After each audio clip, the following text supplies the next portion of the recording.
Welcome to this explainer.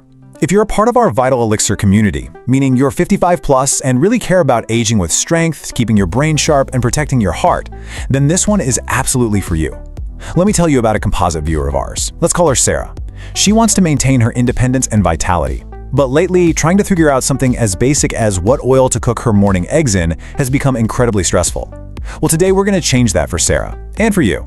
We are putting all the online fear-mongering aside and looking purely at what the actual research tells us. Put yourself in Sarah's shoes for a second. You're standing right there in the baking aisle at the grocery store. It's literally a wall of choices, isn't it? Dozens of bottles staring back at you. Canola, avocado, coconut, vegetable blends. And every single label claims to be the healthiest option. She just wants to make a safe choice to protect her heart and her family. But instead of feeling confident, she just feels stuck, completely paralyzed, wondering what on earth is actually safe to put in her cart anymore. And honestly, who can blame her? You open your phone and you are just bombarded with viral, contradictory headlines. Seed oils are toxic poison. And you scroll down and it's olive oil is the only healthy fat. And right below that, butter is back, baby. It's enough to make anyone's head spin. I want to validate that frustration right off the bat. It is wildly confusing. But my promise to you in this explainer is that we are going to cut straight through that sensationalism and marketing hype to reveal the nuanced truth. Before we even start talking about which fats to maybe avoid, we have to remember why our bodies actually crave them in the first place. Did you know your brain is literally 60% fat? It's true. And as we get older, we absolutely depend on dietary fats. We need them to keep our joints lubricated, to support healthy skin, to produce hormones, and to actually absorb vital nutrients like vitamins A, D, E, and K. So the goal here isn't to be afraid of fat, not at all. It's about choosing the right fats to keep us strong and independent. And that brings us to the golden rule. The American Heart Association and Harvard Medical School both agree on this fundamental principle. The type of fats you eat matters way, way more than the total amount. To get a bit more specific, swapping out saturated fats for unsaturated fats is really the key when it comes to supporting your long-term cardiovascular health. But where those fats come from, that matters enormously. So let's break this all down. Listen, if there is a single cooking fat out there with a massive, decades-long mountain of solid evidence behind it, it is extra virgin olive oil. That 30% you're hearing about, that comes from the landmark pre-to-mid clinical trial. It essentially proved that a Mediterranean diet heavily supplemented with extra virgin olive oil supported cardiovascular health so well that it was associated with a 30% lower risk of major cardiovascular events. Now that is exactly the kind of science we want backing up our daily habits, right? But what makes it so special? Well, it all comes down to how it's made. Because true extra virgin olive oil is just mechanically pressed, meaning no harsh chemical solvents and no crazy high heat, it manages to preserve these incredible natural antioxidants called polyphenols.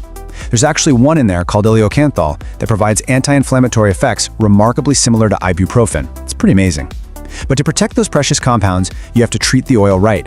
Keep it to low or medium heat cooking only. Think sautéing, dressings, or finishing a dish. Oh, and always store it in dark glass or tin because light and extreme heat will absolutely destroy the very things that make it so healing. Now, sometimes you really want to crank up the stove. You want to roast some veggies or get a nice sear on a piece of fish.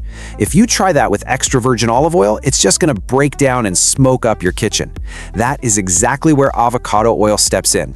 While olive oil taps out around 375 to 400 degrees, avocado oil boasts this massive 500-degree smoke point. And the best part? It's rich in those same stable, heart-healthy fats, making it your absolute hero for high-temperature cooking without turning into anything harmful. But I have to give you a quick heads up here. A study from UC Davis in 2020 found something pretty shocking. They discovered that 82% of the avocado oil brands they tested were either already rancid right there on the store shelf, or they were secretly caught with cheaper stuff like soybean oil. I'm definitely not telling you this to scare you, but to empower you as a consumer. Next time you buy avocado oil, you've really got to look for reputable, certified brands. Look for third-party testing like a seal from the California Olive Oil Council. Don't just grab whatever is cheapest. Make sure you're getting the real deal. Okay, let's talk about the elephant in the room, the big butter comeback. And, of course, that intense decade-long hype surrounding coconut oil. The modern science is actually pretty clear. Moderate butter use, meaning maybe 1 or 2 tablespoons a day, is generally fine. It even gives you something called butyrate, which is great for feeding your gut. But let's compare that to coconut oil. A lot of folks are surprised to learn that coconut oil is actually 82 to 90% saturated fat. That's higher than butter, higher than lard, and it is very well documented to raise your LDL cholesterol levels. So where on earth did coconut oil get this magical health halo? You know the claims that it boosts your metabolism, melts away belly fat. I want to be gentle here, but we have to debunk this superfood myth. Those claims actually come from studies that used pure MCT oil, medium-chain triglycerides. But that jar of commercial coconut oil in your pantry, that is not pure MCT oil. It's packed full of long-chain saturated fats. Because of this, the American Heart Association actively advises against using coconut oil as your everyday primary cooking fat. It's completely fine once in a while for flavor, like in a nice curry, but it just shouldn't be your daily driver. All right, let's wade into the internet's most polarizing topic, and let's do it calmly and honestly. There are some very legitimate concerns about seed oils. They are highly processed, usually extracted using high heat and chemical solvents, which unfortunately strips away a lot of their natural antioxidants. On top of that, our modern diet has pushed our ratio of omega-6 to omega-3 fatty acids to a really staggering 15-to-1, or even 20-to-1. And the National Institutes of Health notes that this kind of extreme imbalance can promote chronic inflammation. So yes, these are absolutely valid things to be aware of. But here is where we need to draw a very reassuring line in the sand for people like our friend Sarah.